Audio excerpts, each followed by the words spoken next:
Congratulations, YouTube. You did it. You wore me down and you sucked me back in. I have too many subscribers here just to walk away entirely, especially with no alternative that truly stacks up and so many copycat channels uploading my shows for me anyway. But we can't forget that THC's account here is on thin ice. And so the YouTube version of the show has to be prefaced with this little PSA, only to say that episodes that contain the kinds of themes that have been regularly banned on YouTube will not appear here. And even with that precaution, there's already enough in the archive to get us removed, so remember that the higher side chats could be banned or put in timeout again at any time. And I won't be able to tell you guys about it. So if you feel like it's been too long since you've heard from me here on this digital, dystopian, draconian, data mining monster of a police state seeking platform, your first step should be to check thehighersidechats.com for the latest shows. All right. Enjoy. Brace yourself, because you're about to dive into another free first-hour episode of the Higher Side Chats, and we just want to let you know that whether you're looking for a companion through your paranoid insomnia, entertaining yourself through one of life's mundane activities, or trying to ward off the internal screams of all those sad, smothered souls around the office, THC is here. And you should know that every episode of the Higher Side Chats has an entire second hour for Plus members. Sign up at thehighersidechats.com, and you'll get years of Plus show archives, lifetime forum access, a special invite to Greg Carlwood's monthly joint sessions, MP3s of THC music, bonus episodes, tour videos, and 10% off t-shirts, grinders, and whatever else ends up in the Higher Side store. It's $8 a month that you won't miss, so become a Plus member and treat yourself in these troubled times. Always action-packed and commercial-free, which means you'll unfortunately never hear my voice again.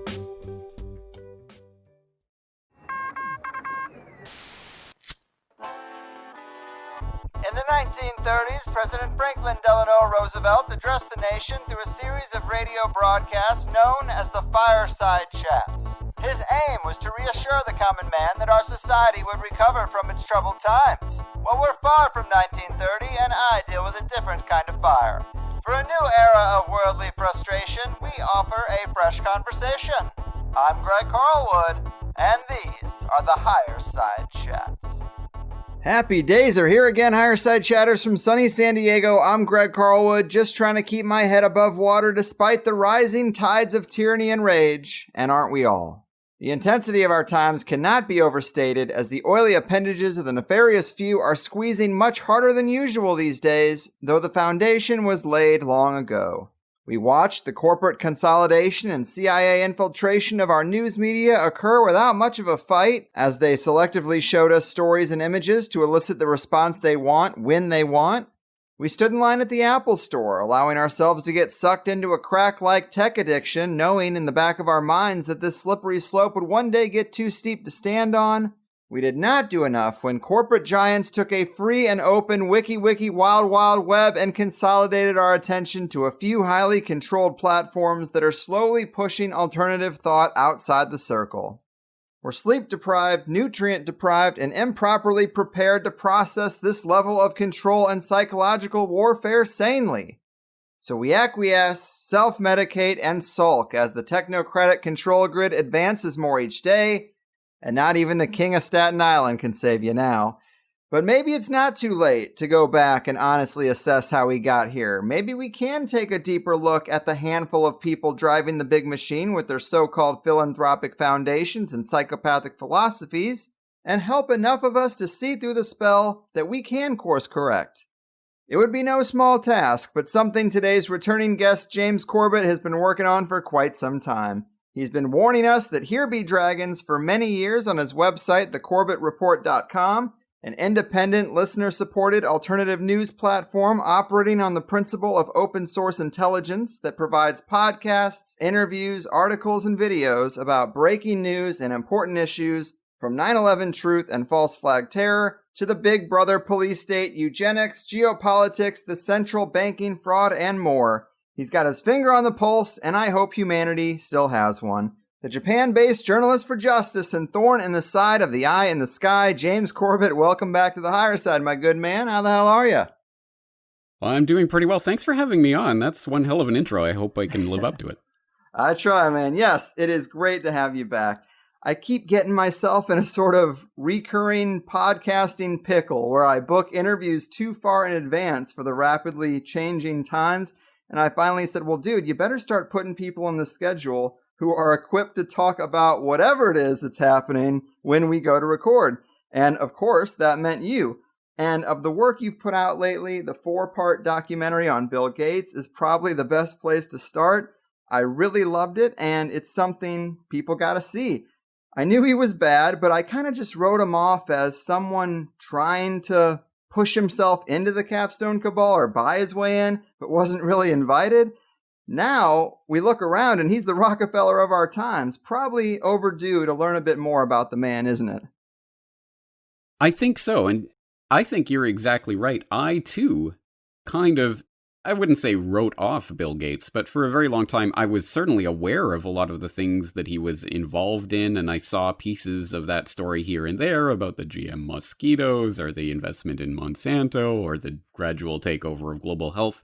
But it was one of those stories that unfolds gradually over the course of a decade or two, and as a result of that, it kind of slips under the radar. And yeah, you see Gates connected here, you see Gates connected there. If you went through my work over the past several years, you would have seen Gates popping up here and there in various different interesting connections. But I never, and I'm sure many other people like yourself, never really sat down and put all those pieces together and saw what they added up to until, of course, the coronavirus freakout of the last few months, when Bill Gates has dominated and monopolized, if you will, the screen time of many people. He is being interviewed everywhere as the go-to expert on pandemic spreading coronaviruses. Why? Is he some sort of medical doctor? Is he a researcher? Did he become some sort of epidemiologist while I wasn't looking? No, of course not, but he just happens to be a billionaire, a multi-billionaire who is sloshing around billions upon billions upon billions of dollars in the global health space and funding a lot of the media outlets that are now having him on as a talking head guru to ask about this thing that he, quote-unquote, predicted 5 years ago in a famous TED Talk that he gave and various things that he was doing at that time, warning about a pandemic and what would happen in the result of that and how we need to work on vaccine technology. So all of these things came together in the past few months in a way that started to be undeniable to me. Every single rock that I was turning over when I was researching this coronavirus story had some sort of Gates connection to it. So I thought we really needed some sort of compendium of that information, and that's why I created this documentary. It's called Who is Bill Gates? And it's available, as all my work, completely for free at corbettreport.com/Gates. It's got audio and video downloads and a complete hyperlinked transcript of absolutely everything that's in there, so you can go back to the sources of all of this information. And when you do, I think even the normiest of normies will be able to see that there has been a worrying amount of power consolidated in the hands of Bill Gates personally and in his family's foundation generally, that even The Lancet and other very, very mainstream sources were warning about as much as a decade ago. Hey, Bill Gates has a lot of power and influence, and maybe we need to be taking this seriously. How can this one man be directing the global public health agenda? Well, now we're seeing that come to fruition, and we're seeing what that means, and the fact that Bill Gates' pronouncements that we can't return to normal until basically the entire world gets a vaccine is being taken very seriously now, or at least we are being asked to take it seriously by the talking heads who are literally being paid by the Gates Foundation.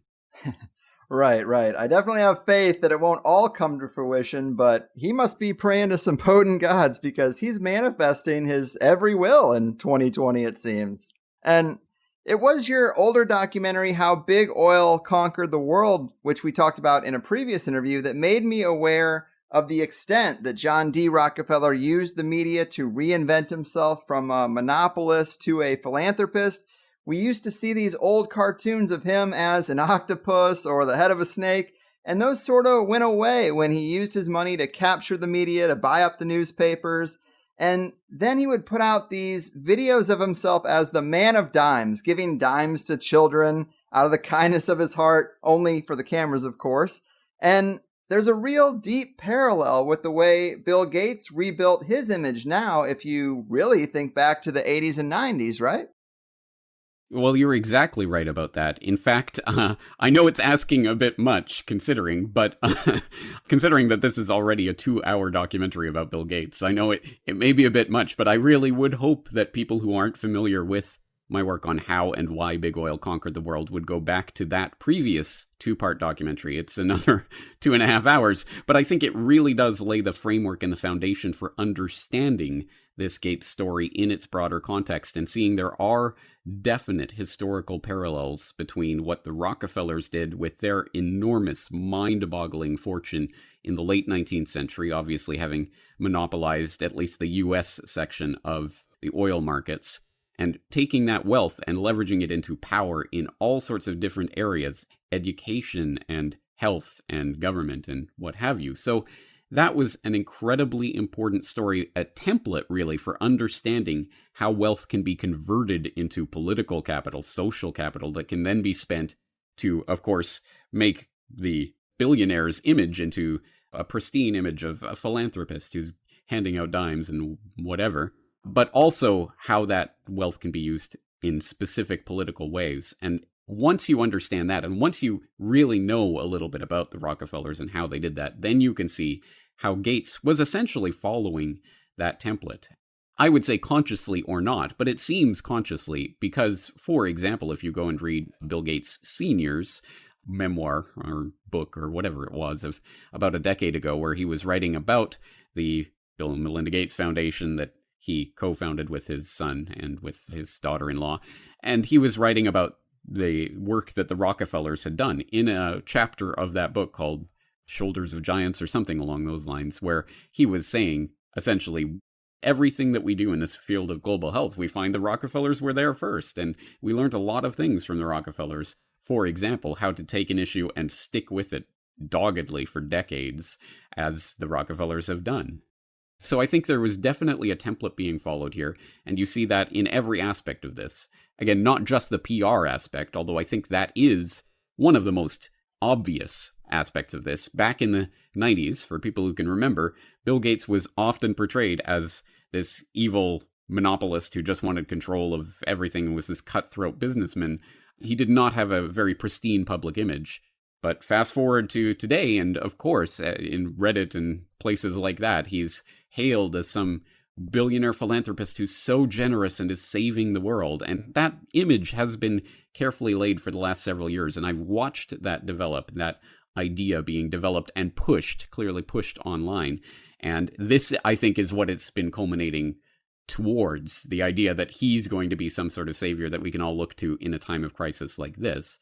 So I think you're exactly right to point out that Rockefeller parallel. That's something that I did kind of put into the documentary, but to really understand it, I think you probably need to see my How and Why Big Oil Conquered the World documentary.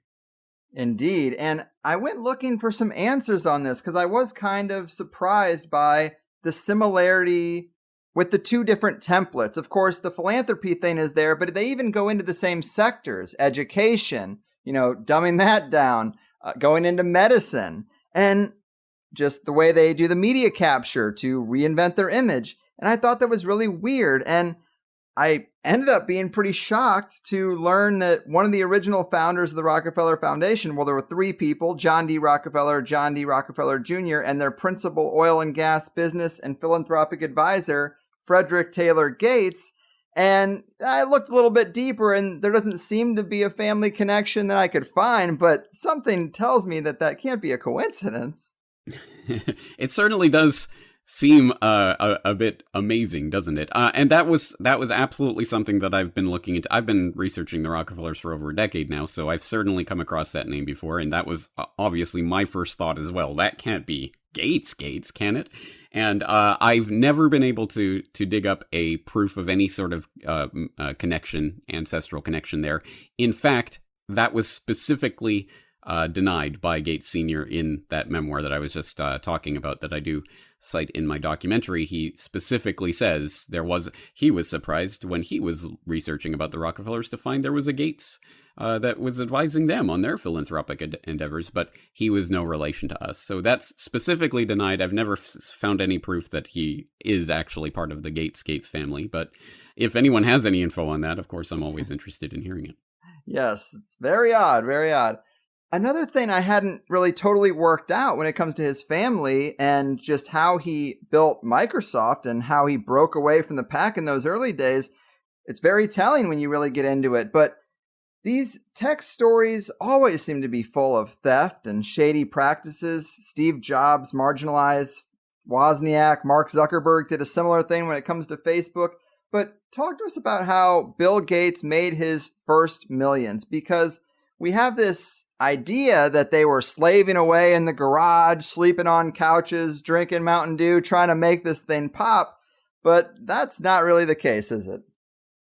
Well, no, it is not. And there's a few different ways that we could address that question, one of which is just as Steve Jobs had his Wozniak, who was the real brains that made Apple function, essentially, so too could you argue that Bill Gates had his partner, Paul Allen, who was definitely has not really received his due as one of the co-founders of Microsoft and someone who is absolutely essential to contributing the code to the original Microsoft product, which was a version of basic programming language for, I believe, the Altair.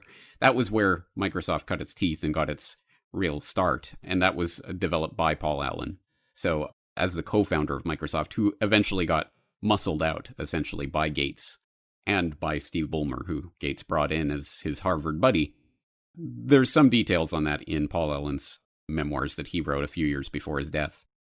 But more to the point, the question of how Microsoft really took off and become Microsoft is a really interesting story. And some of this is common knowledge, at least in computer historian geek circles, but perhaps not amongst the general population, that Microsoft really got its big break when IBM of all companies came knocking on Bill Gates' door, which is particularly surprising, especially for people growing up today who might not realize IBM was computers essentially back in that time frame of the 1970s. I mean, when you thought of computer companies, there was nothing bigger than IBM. They were the monolith. They were absolutely the biggest company.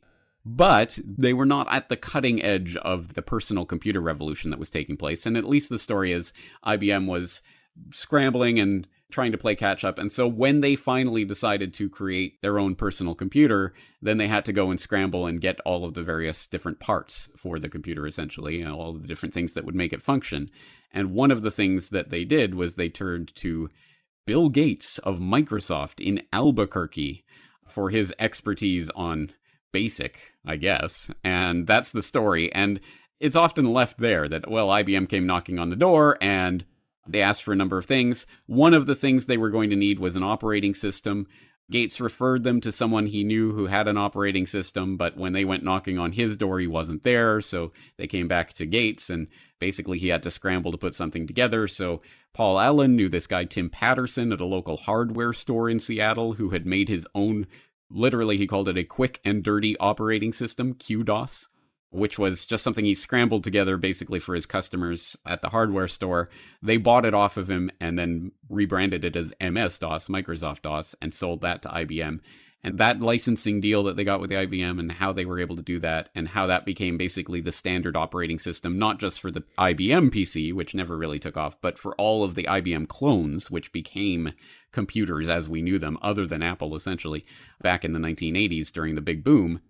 All of that money was licensing and royalty money that was going back to Microsoft. So that's where they made their huge, big, multi-billion, ultimately billion-dollar break.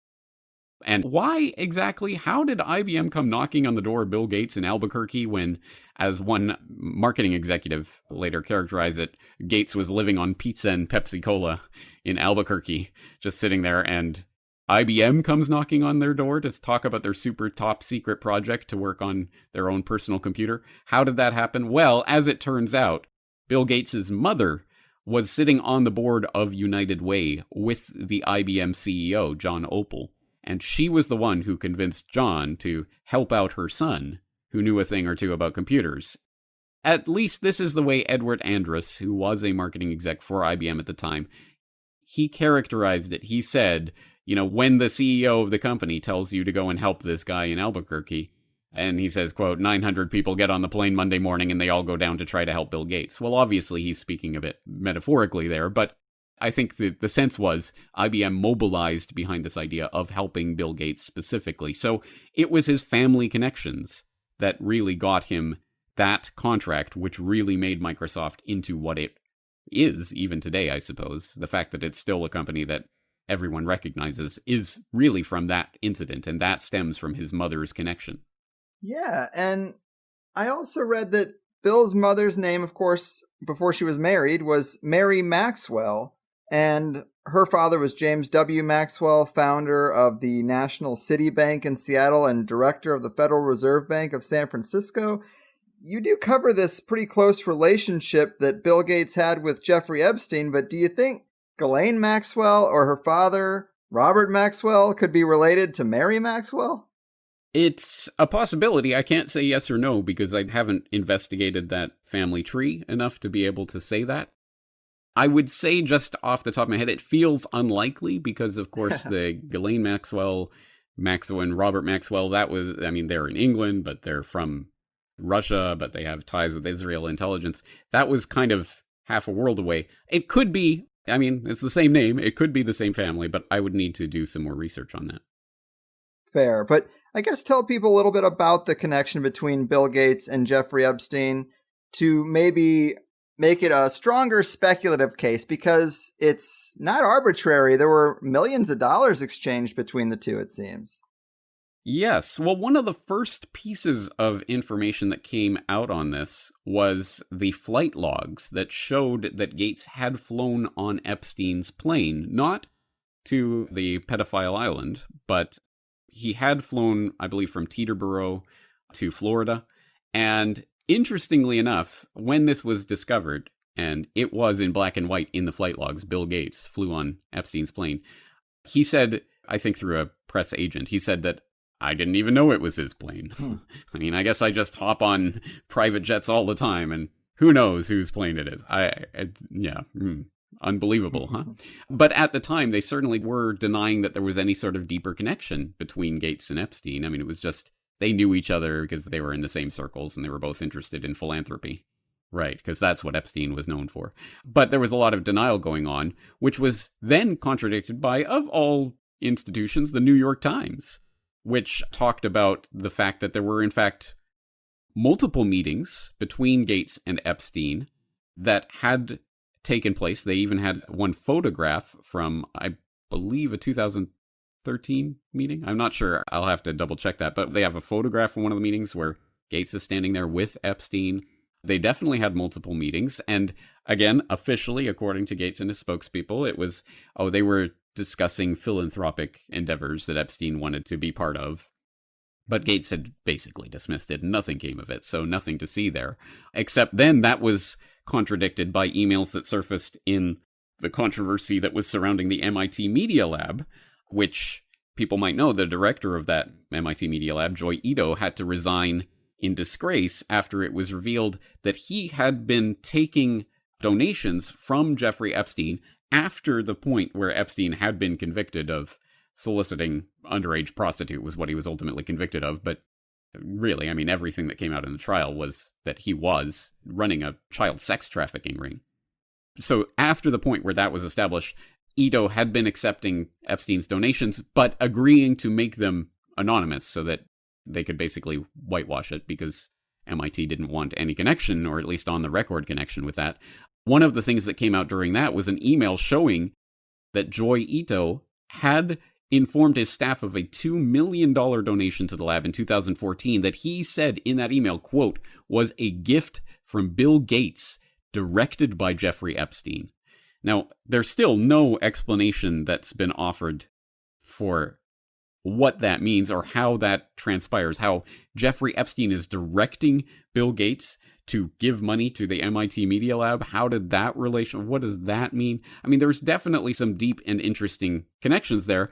And in fact, people who have been following Whitney Webb and her work, first at Mint Press News, now she's at The Last American Vagabond, she has uncovered information that shows even as far back as the 1990s, before Epstein was anyone even really knew who Epstein was, there was some sort of business relationship at that time between Epstein and Gates.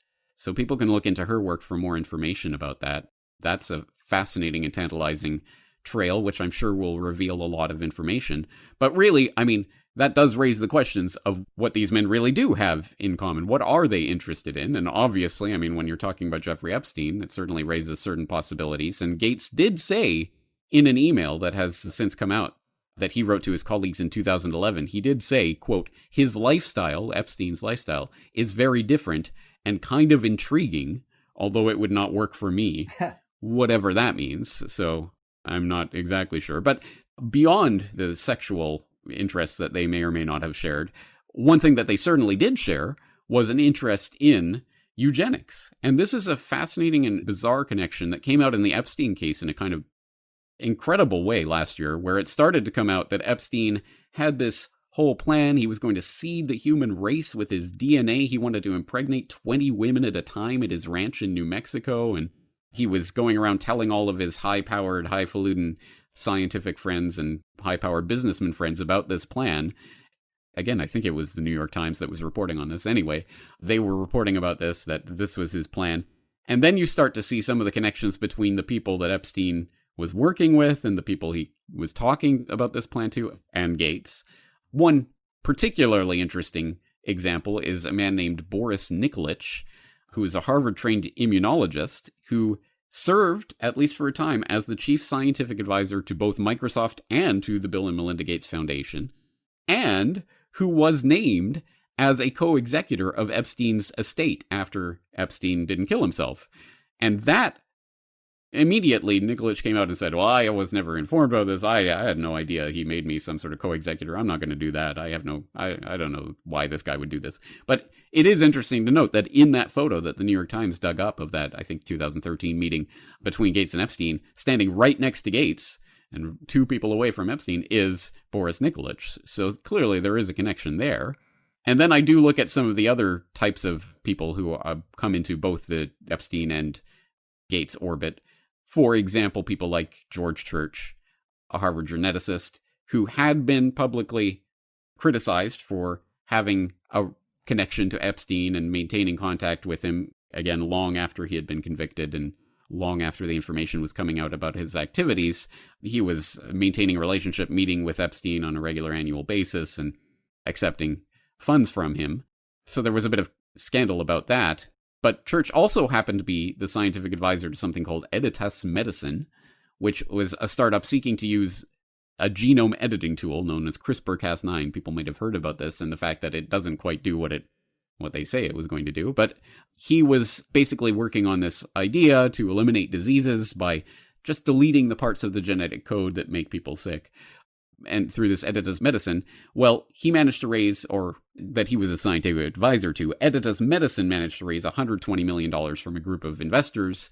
That group of investors was put together by Dr. Boris Nikolic, and naturally, of course, who was part of that group of investors? Yes, it was Bill Gates. So you start to see these types of connections, and I'm sure there are many more. That was the one that I highlighted in the documentary, but there are these strange parallels that come up between the people that Epstein was talking to and the people Gates were talking to, because they were moving in very interestingly similar circles. Again, part of the Epstein story that people might not know, because obviously people talk about the child sex trafficking, but they don't talk about all of the philanthropic and scientific endeavors that Epstein was interested in that all happened to swirl around immunology, genome editing, these types of cutting-edge ideas that Epstein was interested in specifically for essentially his eugenical purposes. And so why is Bill Gates swimming in the same waters with the same people? That's a fascinating part of the story that didn't get a lot of attention at the time. Yeah, man, great summary. It is a strange world. They obviously ran in the same circles. His wife has the name of Epstein's right-hand girl. There's a Gates founding member, the only one not named Rockefeller in the Rockefeller Foundation. I don't know. It's all too much for me, man. But the Gates family context and background was really insightful. I mentioned earlier that I'd always thought he was outside the circle trying to buy his way in or something, but it seems like one way or another he was there all along. And we've both been talking about Bill Gates' plans and investments for years, both in vaccines and in digitizing schooling.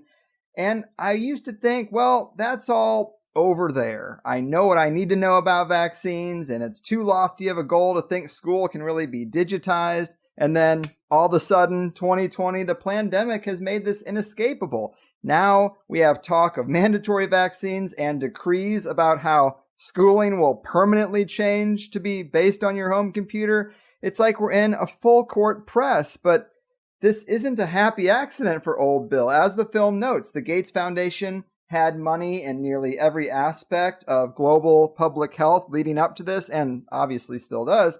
And when it comes to current events specifically, there were two groups responsible for the panic that justified the lockdowns. Number one, the Imperial College COVID-19 research team and their infection model, which we should note Bill Gates gave $79 million to them this year alone, and in 2017 gave them $279 million for, quote, collecting data and creating models. Well, surprise, surprise. And then number two, the Institute of Health Metrics and Evaluation, based in Gates' home state of Washington, which I'm sure is no coincidence. But these two organizations, it seems like maybe they had a financial incentive to create the problem for Bill Gates' solution, no? It certainly does appear that way, doesn't it? And in fact, those are just two examples of this, but you'd be hard-pressed to find any of the major institutions that are involved in this pandemic in any sense that don't have any connection to Gates. I mean, whatever you're looking at, the Johns Hopkins Center or the World Economic Forum, which has become a bizarrely important player in all of this, that helped co-host Event 201, planning out essentially on spreading novel coronavirus right before that actually supposedly really happened, and all of that craziness. Again, every single time you turn, there is direct connection of some sort with the Gates Foundation, and in the case of Imperial College and the IHME, as you point out, a direct monetary connection with Gates literally providing grants. Now, again, I mean, you look at the Imperial College grant, the $79 million that was given just a couple of months ago, but that was, at least according to the grant database on gatesfoundation.org, that was to develop a new tool for malaria control and elimination in sub-Saharan Africa. So nothing whatsoever to do with jiggery models, right? I mean, there's no way that the Imperial College London COVID-19 response team would in any way be influenced by the fact that Imperial College had received $79 million for quote-unquote malaria control in sub-Saharan Africa at the exact same time as they're coming out with their model, which then is used as the model, the prediction, the scary prediction that both the US and UK and other governments around the world used as the reason why we needed to shut down the entire global economy. Again, there's never going to be that signed on the bottom line, here, we'll give you this money if you fudge the model this way or that. But that's, I mean, one can draw inferences, and that's an obvious inference to make.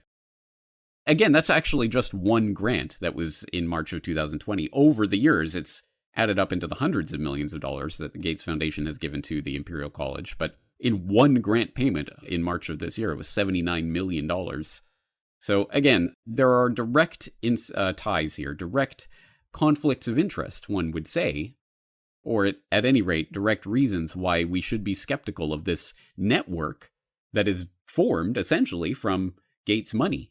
The Gates Foundation is like the spider at the center of the web, and their grant foundations are the different threads of that web that tie all of these organizations together. So when you see all of these different organizations essentially on the same page, screaming that we need to shut down the world economy, at the very least, I think, would be prudent to ask, well, what does this Gates money have to do with this? And is the Gates Foundation setting the agenda here?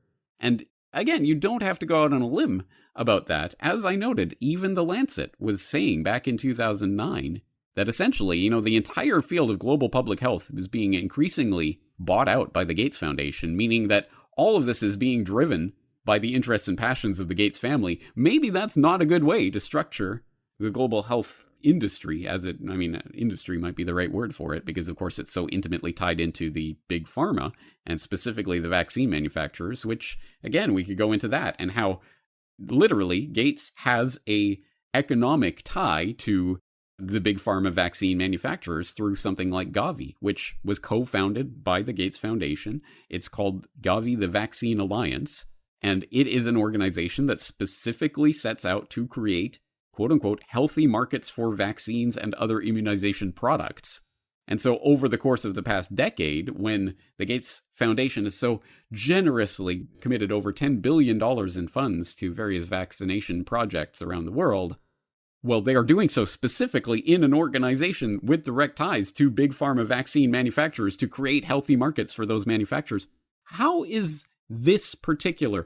I don't think this is simply an economic thing. I don't think this is just a money-making operation. I think there's much deeper, much more important reasons that this is being done. But that is the simplest, most straightforward, most documentable part of all of this, and the type of thing that you would think in any other context, a real press, a real watchdog press would bring to the fore. Hey, there are direct conflicts of interest here. The vaccine manufacturers are the ones tied through the Gates Foundation into this agenda for creating markets for their vaccines. And here's the Gates Foundation funding all of this, essentially PR for the vaccine industry and going around saying everyone's going to have to be vaccinated. There's a direct conflict of interest here. It's easy to spot. But of course, that isn't happening. And why not? Because, the Gates Foundation is also sponsoring the global health coverage of all of these different organizations, like ABC News, like NPR, like PBS, like all of these different things. It really is just this incredibly tangled web that no one seems interested in unraveling, at least in the mainstream media space. And I think, obviously, your listeners know why that is. But I think it is important to point this out. This is not just...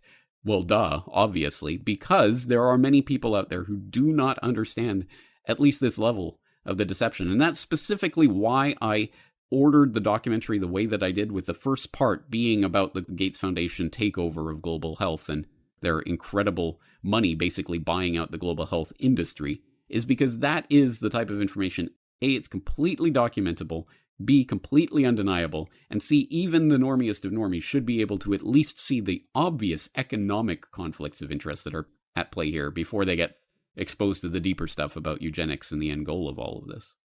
Right.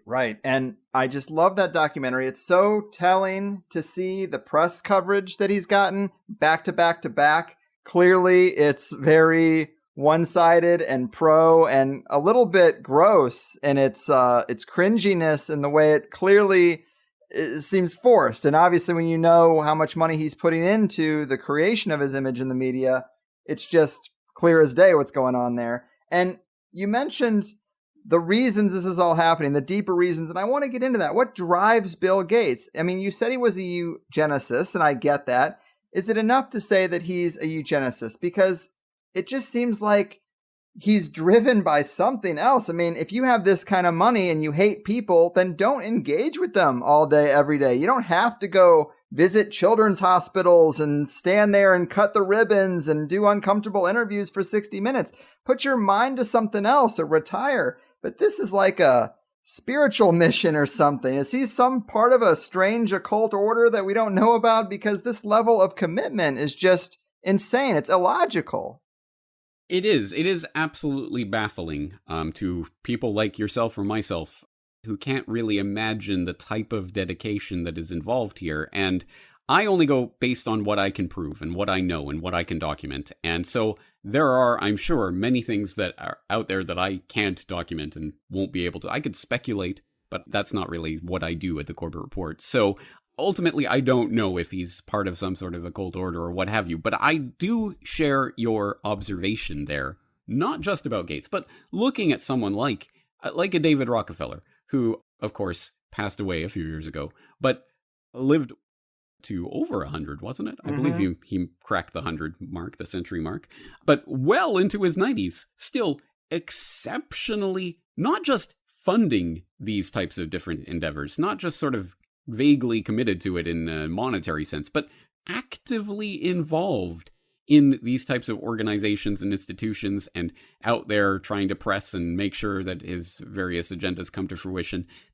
That is a remarkable level of commitment to someone who, again, was born into the lap of luxury, never for a moment in his entire life, ever for 1 second, had to worry about a job or a career or making money. I mean, that's absolutely did not factor into the equation of someone like a David Rockefeller, but yet a remarkably driven person who was hands-on dedicated to making sure that this great work comes to fruition. Clearly, there is something very, very deep-seated here. And again, I only go based on what I can document and prove, and I point again and again to eugenics because it's the ideology. And I think it really is just a fig leaf. It's just something that is a justification for what these people are doing that gives it some sort of pseudoscientific gloss. But essentially, we are superior to you. We deserve to rule over you. We deserve to choose who breeds, who doesn't, what happens, what doesn't in the future. We are the ones. We are the rulers. And ultimately, I think it's no different than back in the day, back when there was a divine right of kings. We are fit to rule over you because God himself has appointed our family to rule over you.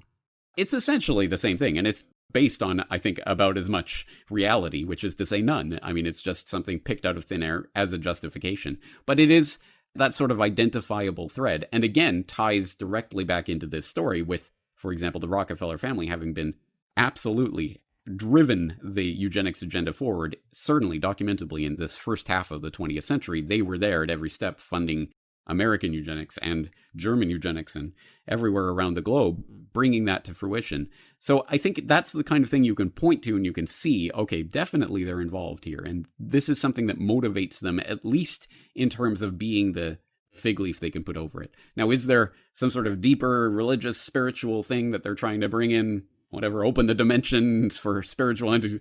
Again, yeah. I don't know. I'm sure there are many things in this universe that go well beyond my understanding or even imagination. But I'm just pointing at what I can see. And the eugenics story is one that I can see and I can point to and I can name names and I can prove documents and here's this payment that went here and here's what they're doing here. And that's, again, I think it's a way that people can grasp the seeming paradox. Well, here's this vastly, incredibly, unimaginably wealthy person, the person that we are told, of course fraudulently, but anyway, we're told is the richest person on the planet right now, Bill Gates, who, by the way, as I point out repeatedly in the documentary, and will continue to point out, despite the fact he's so generous and he's giving away all his wealth, his net worth has doubled in the past decade.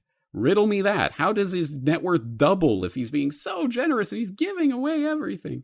I wonder how that works. But how does this person who's so wealthy and so obviously powerful and able to bring agendas to fruition, and he has stated time and again that population and too many people, it's one of his big concerns, and it's something that's really motivated him.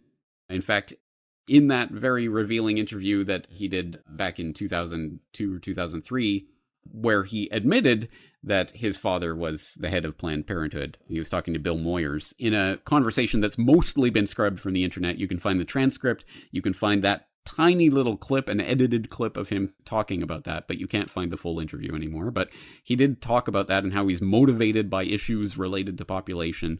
Why is this? What is that motivation? And I think it's in eugenics that we start to tie those pieces together. It's because essentially the control over who breeds and who doesn't is the real control over the future of humanity. And ultimately this ties into the transhumanist trends and the technocratic trends. Again, I think people who have seen Why Big Oil Conquered the World will have a better understanding. That hour-and-a-half documentary, Why Big Oil Conquered the World, really goes through the 19th, early 20th century version of eugenics, which was specifically about sterilizing the poor and the mentally feeble and whatever other terms they slapped on people they didn't like. The middle part of the 20th century and late part of the 20th century was more about population control and environmentalism. And as that moves into the 21st century, it's more about technocratic control and transhumanism. And we're going to basically move to this wonderful world where we're all going to merge with machines. Well, maybe not all of us, but the ones who are rich and wealthy and deserve to merge with machines are going to merge with machines and live forever. And that will be the future of humanity. I mean, this is truly for the future of the human species. So there's really nothing that could be more important than this. And I think that's at least part of the answer to why these people are so hands-on committed to making sure their vision comes to reality. Right. Fair enough. And you make a lot of great points. Of course, yeah, it's not charity when your foundation goes from 50 billion to 100 billion in a decade. We can't really call that charity in the conventional sense. And right. And not his foundation, but his personal net worth. Oh, his foundation has, I think, 48 billion or something, but Bill Gates' personal net worth is 100 billion. Jesus. Man, well, that's crazy. And of course, we can leave the wild speculation to me. I love how you just stick to the facts, but when I think about the stuff you laid out there, I wonder if they're even human. But it is an amazing documentary that you have on Bill Gates. Contains a lot of good info, but I wanted to switch gears a little bit while we're still in the first hour and ask you about what's going on in Seattle and Minneapolis. Protesters in Seattle have sectioned off an autonomous zone, and police are not allowed to enter. Minneapolis's city council tried to dismantle the police department until it read the charter that said it's not allowed to. There have been shootings in both places in just the last day or two from when we're recording. And now I'm hearing about this new idea in police departments that's spreading about calling in sick together, the blue flu, as they're saying. I think it's actually in its third day in Atlanta. But the cops are overworked right now. They're not respected. And they feel like if you want to fend for yourselves, have at it. And I understand that sentiment, but I'm just curious to get your thoughts on all this because as much as I respect your work, if you remember, our biggest disagreement in the past has been about how realistic an anarchist system would be. I would demilitarize the police and radically restructure their job description, but I'd probably stop short of sending them all home. I would just like to know how you're processing all this and what you would like to see happen or what you expect this to be about. Well, there's so much to talk about there. I can't really speak to the specific domestic issues of internal American politics. As a Canadian in Japan, it's not my place and not my concern per se.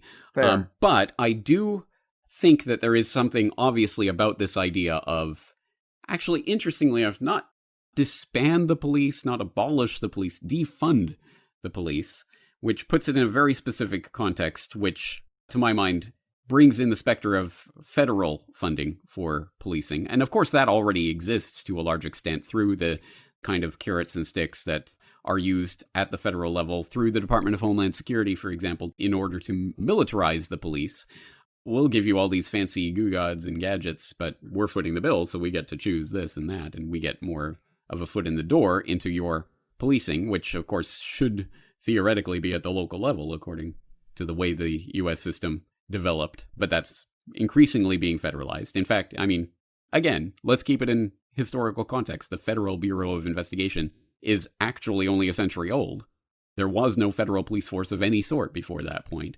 So the majority of American history has not had any sort of federal policing, but that's obviously something that's changed in the public consciousness over the past century, and they're really putting the pedal to the metal. So I think that is one aspect of this that's interesting, but more generally, I think this points to a very interesting inflection point that we're at with regards to the nature of policing itself, what policing even is about, what it means in the 21st century. And I will cite Vin Armani on this. He was on a podcast that I was listening to a few weeks ago where he put it, I think, quite well. He said that essentially the old idea of the beat cop on the street making his patrol and enforcing the law is a 19th century concept. It's like talking about the horse and buggy. It's outdated. We don't need that concept of policing, at least not to the extent that we once did, as things start to get tied into the technocratic control grid, which is more and more about observing and documenting things from a distance.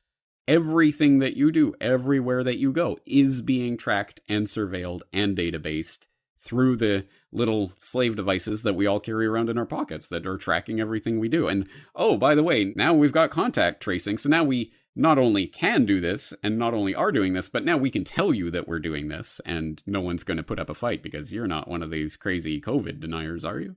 We need this in order to fight the scourge of disease. So I think increasingly policing itself will be thought of in that sense of something that is happening through data collection, essentially, at a distance. And we've seen the sort of the beginnings of this, the thin edge of the wedge through Alexa and things like this being called on in trial. Well, Alexa has a recording of whatever was happening in the house at that time because, oh yeah, by the way, it's listening to you at all times. You don't need a special wake word. It is recording and listening to everything you say. And Amazon has a copy of that. So why don't we subpoena them? And that has been used in trials. Various smart devices have been essentially subpoenaed for their data in murder trials and what have you. We're starting to see this. It's more now about the data that's being collected and how this can be done remotely. And then on top of that, we're also seeing not just the drones, which are now being openly used for policing and being introduced to the public. Hey, look, we found people lounging in this park when they weren't supposed to be because of this drone footage that we got. So drones, yay, they're going to help save the day. But now also, I mean, the people have probably by this point seen the robotic police that are policing in, I believe it was Singapore or other places where they were having lockdowns. And there's robotic things that are rolling around, basically telling people by loudspeaker, you can't go here, you're not allowed entry into this area. It is literally becoming this nightmare science fiction scenario. Although, obviously, we're still a few years away from the fully robot police force that will be the enforcers of the future, but that's clearly where this is heading, and that's where this conversation is going to be steered, because we don't need the police like we used to.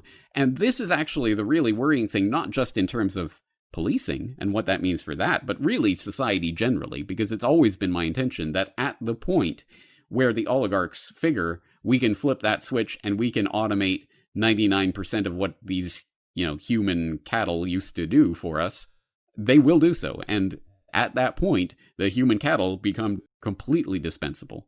And as Zbigniew Brzezinski went around saying about a decade or about 12 years ago, he went on a series of lectures and writing op-eds saying, it used to be easier to control 1 million people than to kill 1 million people. Now it's actually easier to kill 1 million people than to control 1 million people. And don't you think there's some sort of calculus that's going on there? So again, this is the worrying stuff, because at some point when that decision is made and humanity generally is dispensable and replaceable, or at least 99% of it, that's when we go from the soft kill to the hard kill, and the real bioweapons are released and real carnage. And that's definitely not what I'm looking forward to. And I see this policing aspect of it as just one sort of thin edge of that very big wedge.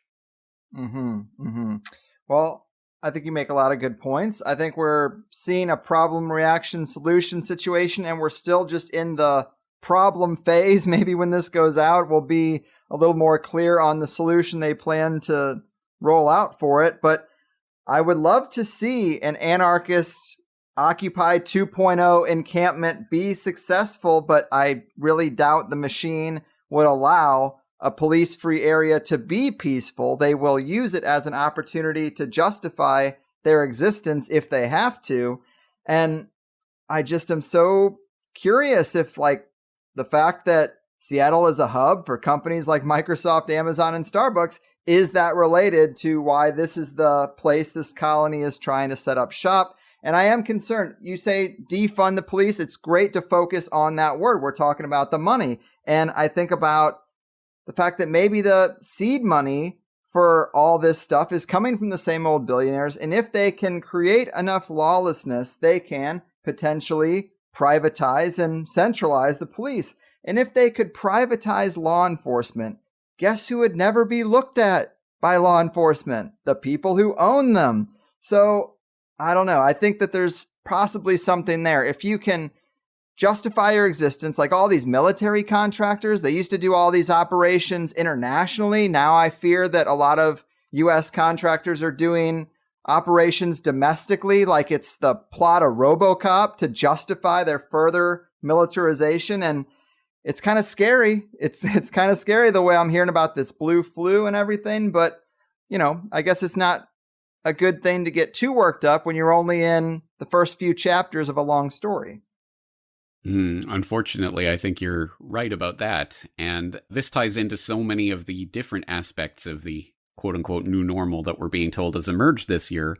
One of which is that I also find it fascinating that just a month or two ago, the prospect of martial law in the form of medical martial law was hovering over the United States, and it's still there. It's just that particular agenda has been put on the back burner for now, but it will be coming back with the second wave narrative that they're about to launch.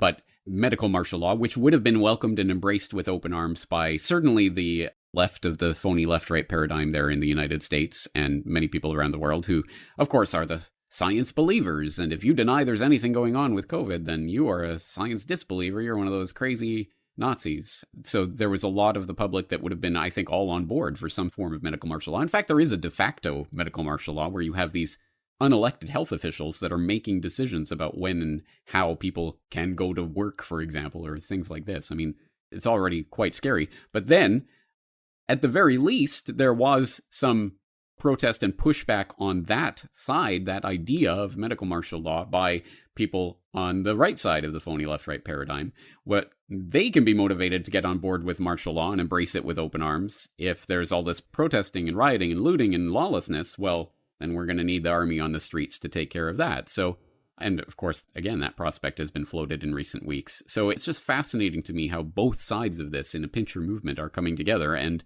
one way or another, some form of martial law will be making itself felt in people's lives much more clearly throughout the year, I'm sure. But maybe that will be the issue that brings both sides of the left-right phony paradigm together. Well, we can all agree that it's great to have the military on the streets, just for different reasons.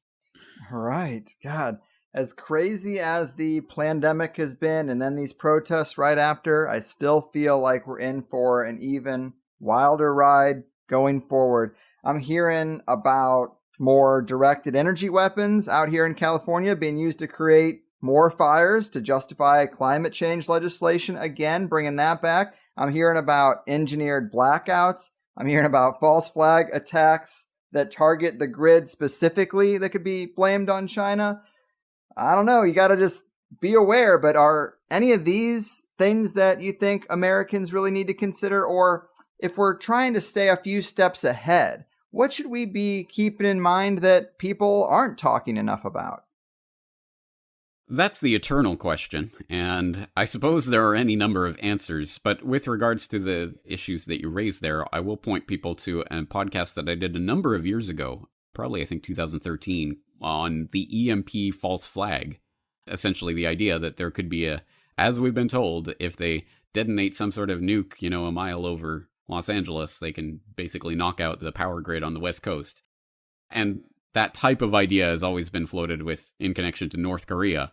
They don't need fancy missile technology to be able to deliver a nuke all the way. They just, have some sort of submarine or other way of delivering it over to the West Coast and setting it off in the atmosphere, and that'll create widespread carnage. So that idea has been around for a while, and I think that is a possible false flag that is in the tool of the would-be oligarchs. So should people be prepared for that? Generally speaking, yeah, I guess so. But again, there are so many different things that could be pulled, including, as unfortunately, the times we're living through brings up the specter of, as I said earlier, going from soft kill to hard kill with the release of real, deadly bioweapons that really are in the labs, that they really can release and really do incredible damage.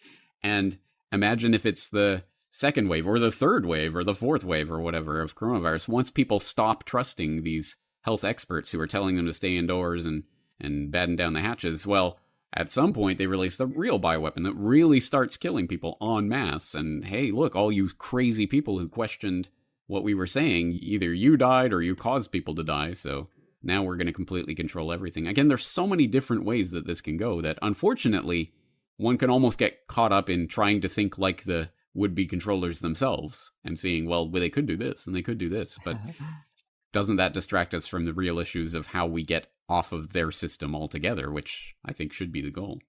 Yes, true. I am definitely guilty of that. And I've had that thought too, that if you cry wolf enough times and then you do release something and you wipe out the people who are playing fast and loose with the rules, now the only people you have left are the real sheep, the ones who bought it hook, line, and sinker all the way through, kept the masks on, stayed home, and that's the population they want. Or you give people the vaccine, of course, but you make it so that some people can opt out. All the people who opt out, you release whatever bioweapon that the vaccine actually protects people from, so that everyone who gets wiped out are the people who refused to take the vaccine. Everyone who's left are the people who went and lined up for it. So now you've got this completely gullible population completely in your back pocket. Mm-hmm. Yeah, you are right. There are just so many ways it could go. And obviously, we are both strongly against globalization and centralization, but I am curious how you feel that plays into the protests in their present form in America, because having some figurehead to negotiate with, to make some sort of demands and then say, all right, everyone, we made a lot of progress today. Let's get back to our lives and we're going to keep holding their feet to the fire in the future.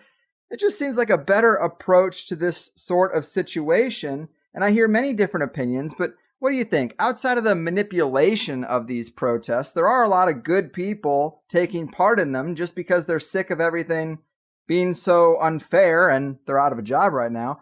But when it comes to these genuine protesters and activists out there, do you consider the leaderless movement to be an asset or a liability? I would definitely put it on the asset side of the ledger, because leader movements, there are literal tactical manuals about how to undermine leaders or to co-opt leaders or to assassinate and get rid of leaders. And unfortunately, the would-be societal controllers have no end of experience in exactly how to do that. And we can think of any number of examples of movements that have grown up and have been derailed in one way or another by taking out the head. That's exactly why. Again, everything that they model is, I think, modeling to us exactly the direction we want to go against. So when they put in the context of everyone has to try to focus on and elect this leader or get this person who will take your agency away from you and your responsibility away from you, and they'll do it, and then they'll tell you when it's time to go back and continue with the system and when to cooperate or when to get angry. That is abrogating your personal responsibility and also your personal power and putting it in the hands of someone else. My ideal society, and of course we're not there, but my ideal society is one where I don't have to care what some other person wants to negotiate with some other person about some other thing or not, or what kind of terms they want to come to. That's great. You do that. That's great. But I want my relations to be bilateral. I negotiate for me who I am and what I do with my time, my energy, my money, my attention. And that is the bottom line for me. And I don't abrogate that. I don't give that power over to anybody else, because that is me. That is who I am. So I am all about leaderless resistance. I never, ever, ever, ever wanted or ever put it out there that I'm the leader of some movement and I'm going to tell people how it is or anything along those lines. And I don't follow any movements. I'm not following any sort of leader myself. And that's because that speaks to who I am and what I am attempting to do with this. And that also speaks to why if you want to go and vote and participate in the elections and put your identity in some sort of political figure, well, again, that's your choice. I'm not going to stop you. But I'm not, and no one's going to convince me that that somehow is the way that we can take power away from centralized controllers, is by putting it in the hands of other centralized controllers who will be kinder, gentler slave masters. I figured you'd say something like that. To me, it seems like a damned if we do, damned if we don't thing, because you make a great point about blackmail and co-opting and obviously just murdering leaders of a movement. But with so many agent provocateurs and Soros-style meddling, it seems way easier to manipulate the perception of a crowd without a leader, the perception from the outside of that crowd. And there's nobody to rally around and say, hey, we come in peace, the looters are not us.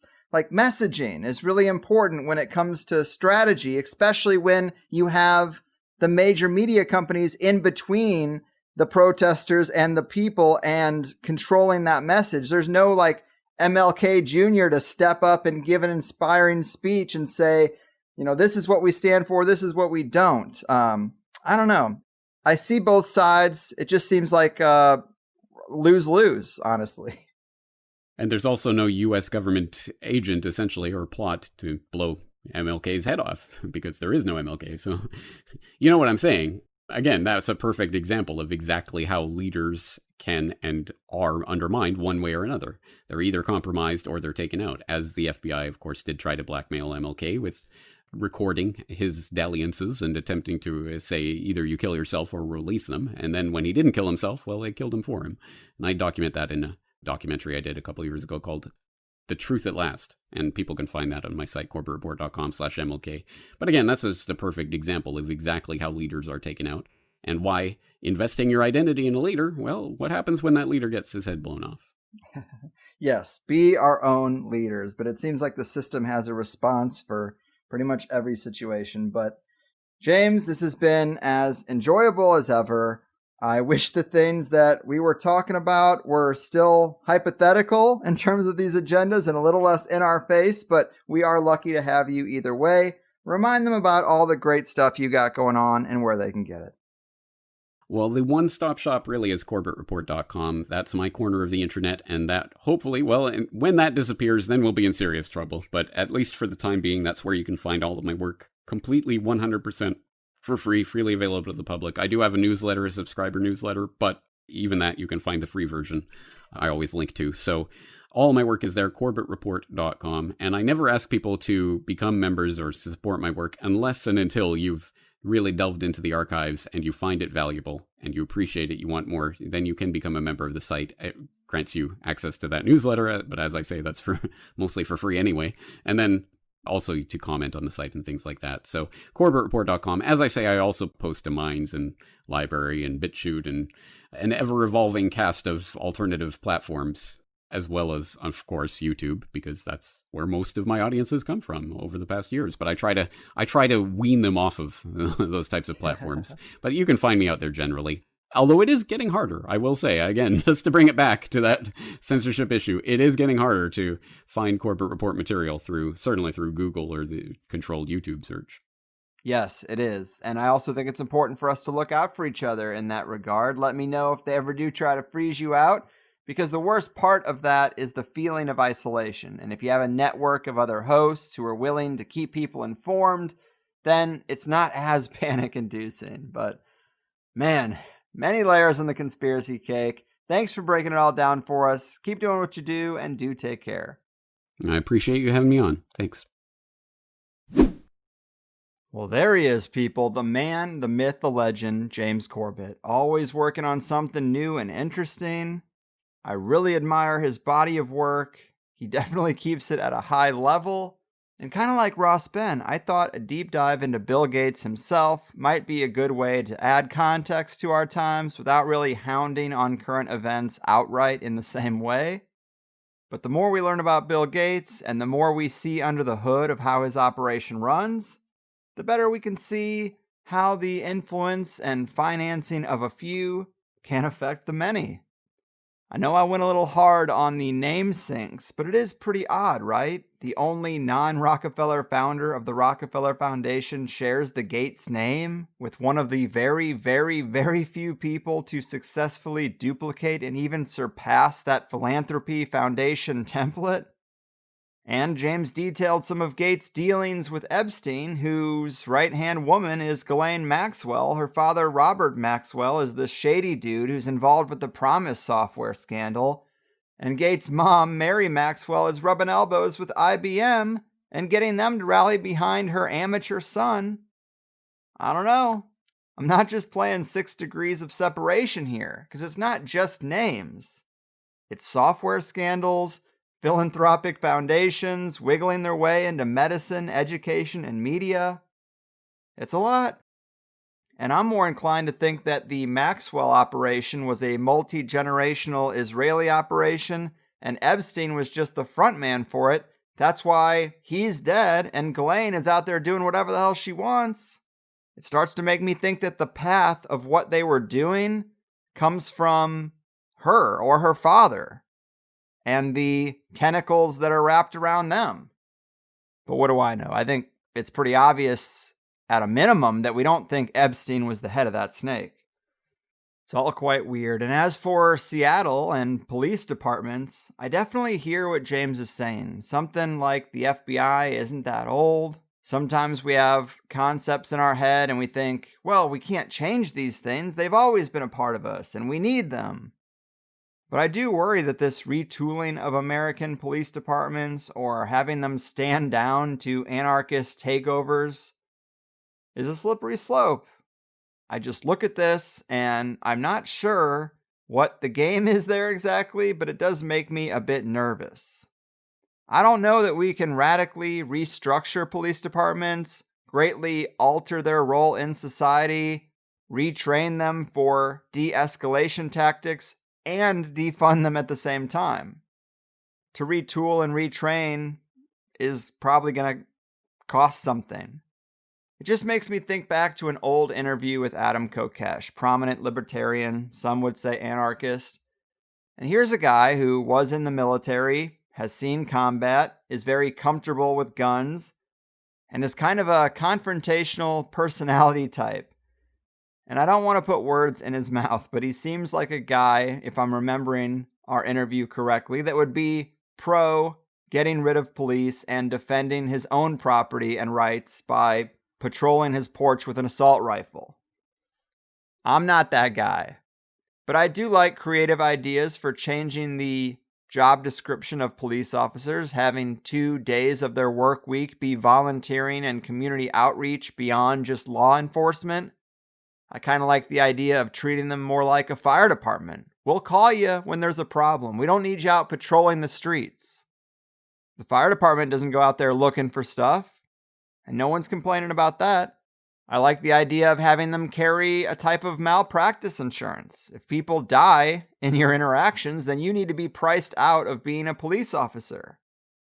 Cops who do a good job would keep more of their paycheck because their insurance costs would be low. And eventually, those would be the majority of police officers who have a long career in policing. When someone sues a police department for excessive force, that should come out of the general pension fund, not our tax dollars. Incentivize departments to weed out bad officers rather than protect them. I've also heard this concept of an 811 emergency number, where we could use the exact same emergency response system we have now, but an 811 call means that you're opting for a non-police emergency response. How many accidents happen because 911 was called and you have a problem, but you don't have the option to say, hey, we just need an ambulance or some sort of help that doesn't require anyone armed? Probably would have less dogs or people with mental issues shot because of erratic behavior. I like these ideas because they're efficient, they move things in the right direction, but they don't require rebuilding from a blank slate. And is that really the best idea when a third of the country is out of work, when rents aren't getting paid, etc., etc.? It seems like you have stretched people very thin, made them sort of desperate, and now you want chaos. This is just my assessment, but when you look at a situation like the CHOP or the Chaz, whatever you want to call it, it does not have the same feel to me as a 60s summer of love. It's not all peace, happiness, and tie-dye. Maybe even that's romanticized. Hey, I wasn't there. In fact, I'm in neither place. But I do think it's good that people are focused on diversity. But diversity means more than skin color and genetics. What about a diversity of ideas, philosophies, senses of humor? Seems like everything is peaceful in the CHOP as long as you agree 100% with everything they stand for. And that's not freedom to me. Because if you don't, I've seen a lot of videos where they get quite aggressive. But I'm sorry, I'm not really trying to soapbox here. I'm really just taking a sit back and watch approach to a lot of things right now, if I'm being honest. But hey, it's the wrap up of a show, and I gotta say something, right? It's just getting harder to stay out of it all or to have a middle of the road opinion on anything. I want to go back to a time where I get to be the most extreme voice in the room. What happened to that? But anyway, if you like the first hour, we always got a second hour of these here interviews for Plus members. Today we talked about climate change legislation and the prospect of rolling that up back in, Japan's canceled air defense system, internet censorship and monothink, cryptocurrency, biodata collection and the big agenda, the bailout package, and corruption in the financial changes recently, and boycotts and boycotts, all important pieces of the puzzle and potential solutions to our troubles. I hope you consider supporting the show because I built a system where you get a lot more out of it when you do. Also, we are making a change when it comes to the joint sessions. It's obviously fun to have audience interaction and to hear some great stories and theories and experiences from you guys. I like that so many people are willing to smoke weed on camera and call me from their work shift. That's always pretty fun.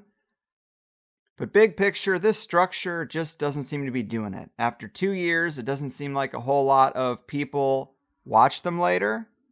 I think the main reason is because you're used to following THC as a podcast. If these things are videos that don't pop up in your RSS feed, it's too much trouble to go and watch them on the website. And I get that. Also, you really do need a call screener or a soundboard operator when doing stuff like this, or too much of it is slowed down by the technical process and trying to wear both hats. I could also stop paying for Zoom, and I can stop relying on YouTube, because if YouTube were to pull our channel, that is one aspect that I would lose entirely. Other feedback I've heard is that people have something to say, but they're too nervous to talk on the fly. People can't make it because of life or kids or work, etc. Some people get mad at me that the same callers get through and their call isn't answered. And I think we can fix a lot of these problems by replacing the joint sessions with a Q&A, audience comments, host commentary, sort of sixth podcast just for Plus members that would largely be cobbled together by making a forum thread. That way people can tell the same stories or talk about their same theories, but in a more thought out written form. We can have Q&A questions for me, and I can sort of build a show out of what you guys put there. We've done Q&A shows like this in the past. We're just going to broaden it out to more than just Q&As. Because I think what people really want is just another podcast rather than a separate thing. And so July 20th at 7 p.m. Pacific will be the last joint session. I wanted to give you a chance to get in on it one more time.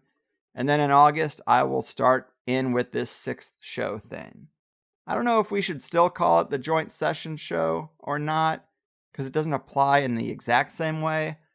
But I do still like it. So we'll see. But that's happening, and I think many of us will prefer it.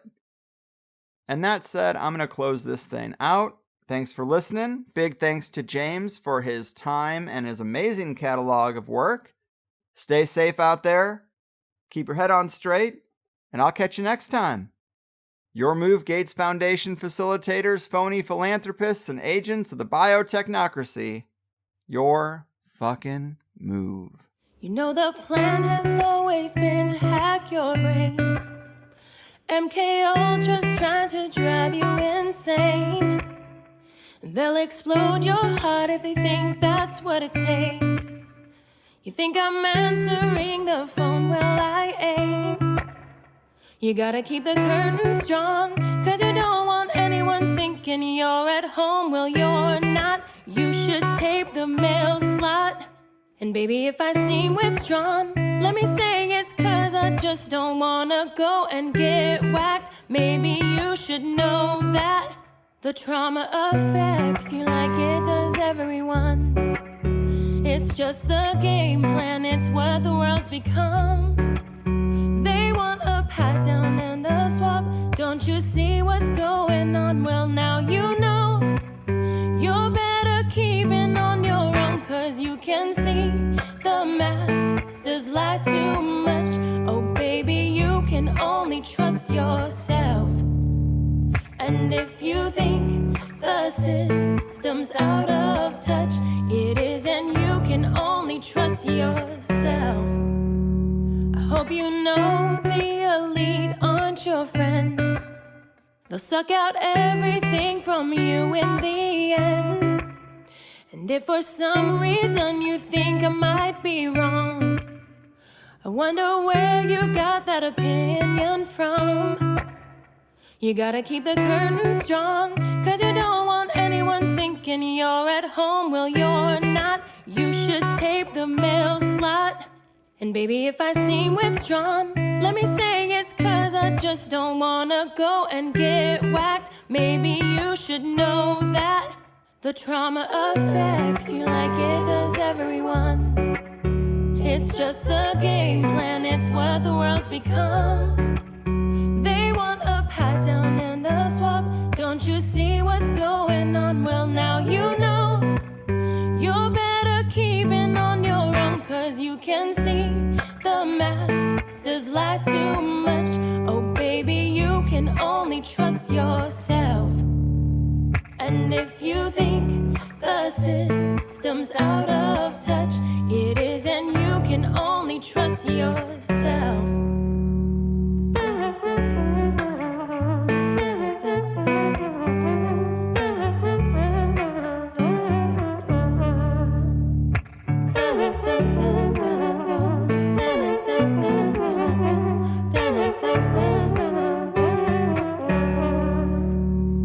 You might think that these problems are small, or maybe they aren't registering at all. Now they know you're naive and vulnerable.